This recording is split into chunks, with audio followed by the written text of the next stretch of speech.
thank you again to the Eastern Connecticut Association of Realtors. I'm very impressed with this event. I mean, this is the second time we've done it, and this has grown more than twofold. I mean, so great job to the leadership committee on not just ECAR, but the YPN division as well. So kudos to you guys. So those who don't know me, my name is Tom Dittmeier. I'm the owner of Shoreline Wealth Management. My broker-dealer is in Waterford, Connecticut, located in Jordan Village, quaint little historical district on over there.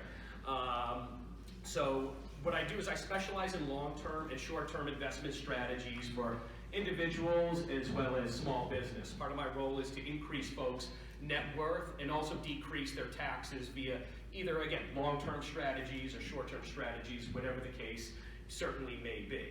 So I kind of want to get into the retirement side. That's why I'm here to speak today, and the features and benefits of different accounts and programs and strategies to kind of implement.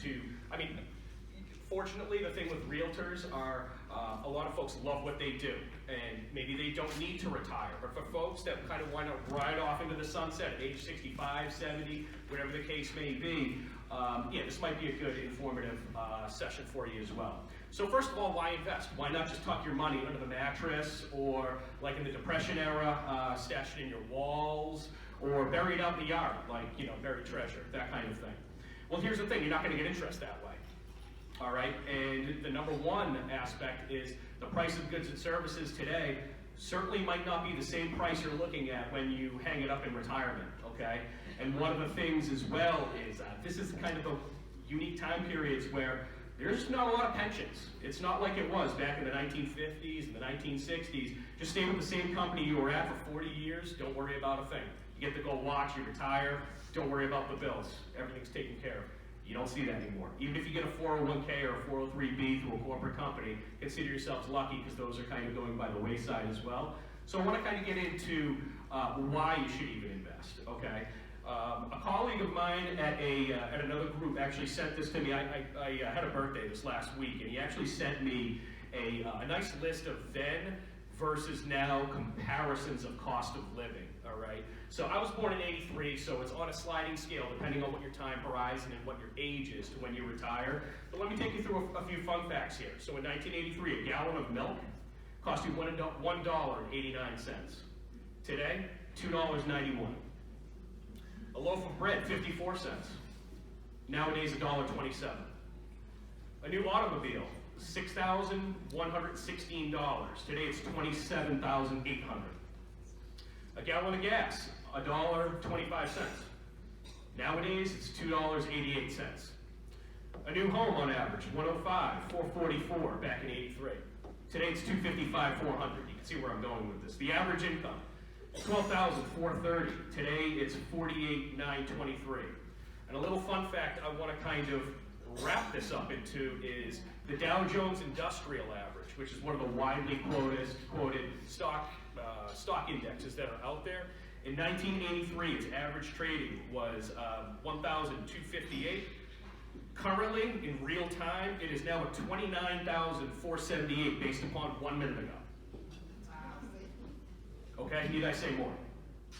So it's important to keep your dollars keeping up with the same kind of purchasing power in the future. So I want to kind of get into what are some popular strategies that not just individuals can utilize to meet these financial goals, but specifically realtors as well.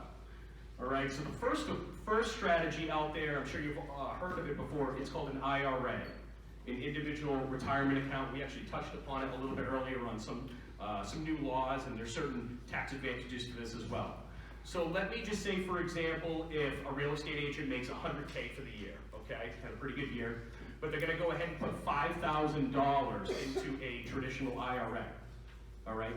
You're now only going to be taxed for that particular year for $95,000, so you get an immediate tax credit on that. Not only that does Uncle Sam not get into your pockets, but if this is in a retirement account, you're going to get tax-deferred growth on top of those monies that you put in. So you're going to parlay that into your long-time retirement. And if any indication on the quotes on the index that I just gave you, it could be pretty attractive, especially if you're not paying any interest on capital gains, dividends on the interim, okay? I'm going to move on to the second part, which is a Roth IRA, which is a little bit different, okay?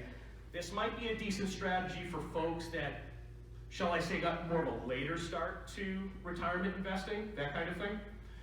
With this, let's use the same example. You put in you made $100,000 last year, and you put $5,000 into a Roth IRA.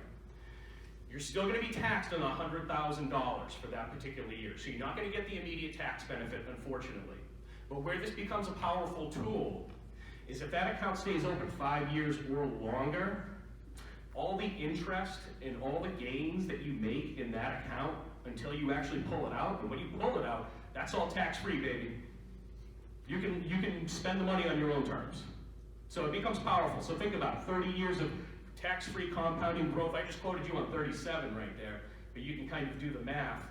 You can say, hey, this month, I'm gonna pull from my traditional IRA, I'll pay the tax bill at that point. I don't feel like it next month, I'm gonna pull from my Roth IRA. So it's a great way to diversify your income when you are retired, and especially from year to year, you don't know if emergencies come up or anything of the like, that kind of thing. Lastly, one of the more popular methods for especially real estate agents is called a SEP IRA, a Simplified Employee Pension Plan. This is typically ideal for folks that high income, so then a high tax bracket as well. Because with a traditional IRA, if you're under age 50, you're capped at $6,000 that you can put in. If you're over age 50, you can put $7,000 in. However, if you want a higher tax, a higher tax deduction on a SEP IRA, which I just said, you can tuck 55 grand away in that. Greg, that's a pretty good deduction, right? Huge deduction. So, for folks that want a little bit more information on this, I'll recommend, just reach out to me for a full free consult. It's not a big deal on that. All right.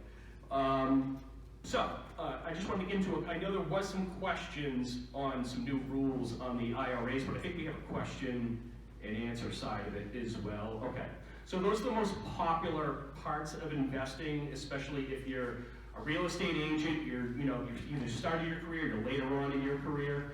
You want to kind of utilize those to your advantage if you're not investing in real estate, obviously, as well. And then also one other tip I'd like to give you as well is as you near your either any financial goal or especially retirement, you have to pay special attention to your risk.